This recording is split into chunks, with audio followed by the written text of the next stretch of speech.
There's a lot of concern about the democratic judicial reform that we want to move ahead with, but people think that it's going to result in a fissure that I don't think will last, because people will see at the end that Israel was a democracy, is a democracy, and will be even a stronger democracy after this democratic reform. There's a lot of tension right now, and I wish it wasn't so, but I'm quite confident that we'll get over this difficulty.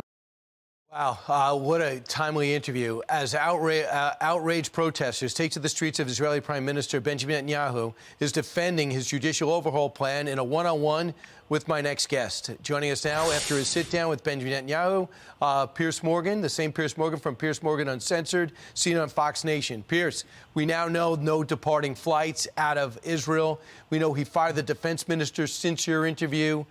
Who is on his side with this move with the judicial branch?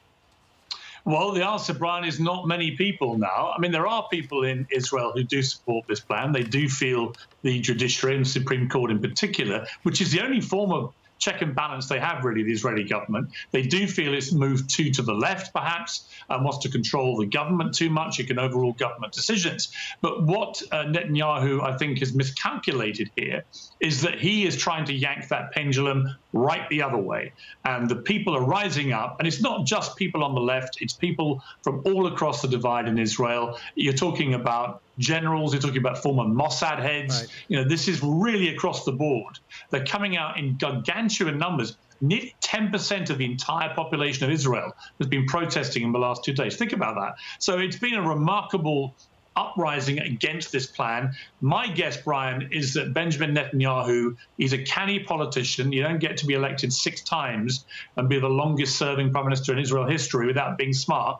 I think he's going to read the way the wind is blowing here, and he's going to probably pivot to, let's have a halt, let's think about this, let's talk. In fact, he gave a hint of that in the interview, where he said to me, you know, I don't want to go from one extreme to another. There's room for negotiation. Right. So that's breaking news, Piers, right? You reached out to your source, and there could be a pause on this move. That should be underlined. That is, there's word breaking just before I came on with you guys that he may have already had that conversation with the Biden administration, who are obviously very concerned about what appears to be this sort of threat to democracy in Israel. And they've been saying that publicly and privately. So my guess, again, look, I don't know, but my guess is that I think the mood music over there now is the only way to end this, is to put a pause on this and to recognize that the Israeli people, millions and millions of them, have said very loud and clearly, we do not want this threat to our democracy. All right, so let's move on and talk about another big interview you had with Governor DeSantis, where you really talked about his run for presidency and the week that he had, and President Trump going after him big time on Saturday really was his #1 foe. But look at these polls that have just come out from the Public Opinion Survey Strategy. Now, in Monmouth, a national poll, it's Trump. But in Iowa, DeSantis leads 45-37, and a dead heat in New Hampshire. And overall, when the Republican Party was asked about approval rating in New Hampshire, he is out polling President Trump. What was your impression of Governor DeSantis? And knowing as well as you know Governor President Trump, Piers, how do you think he's going to do when they go head-to-head? Well, it's a very interesting poll, isn't it? I mean, you could call it the Morgan bounce, Brian, couldn't you? Or I would. I think it's really interesting. I sat down with him for over an hour. I didn't know him before. Obviously, I know Donald Trump very well. And they couldn't be two more different people. You know, where Trump thrives on chaos and drama and unpredictability and being spontaneous and outrageous, DeSantis is none of those things. He seemed to me very focused, very organized, very data-led, doesn't like drama, likes things to be planned out, likes to get, as he put it, scores on the board.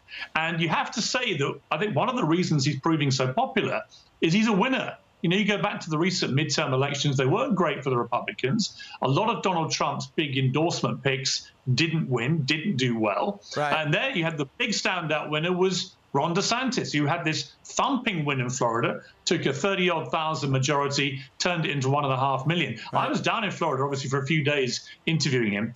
And he's incredibly popular there, Brian, incredibly popular. So anyone who thinks this is over and that Trump has somehow swatted away this annoying bee. I don't think that is the case. I think DeSantis is going to come out soon and say he's running, and I think it's going to be one hell of a battle, and you have a clear choice. The Republicans, do you want more drama and chaos and baggage, or do you want someone who's fresh, young, nearly half Trump's age, who doesn't have the baggage and believes in doing government a different way? Straightforward choice. We haven't seen any Republican take on President Trump and have success.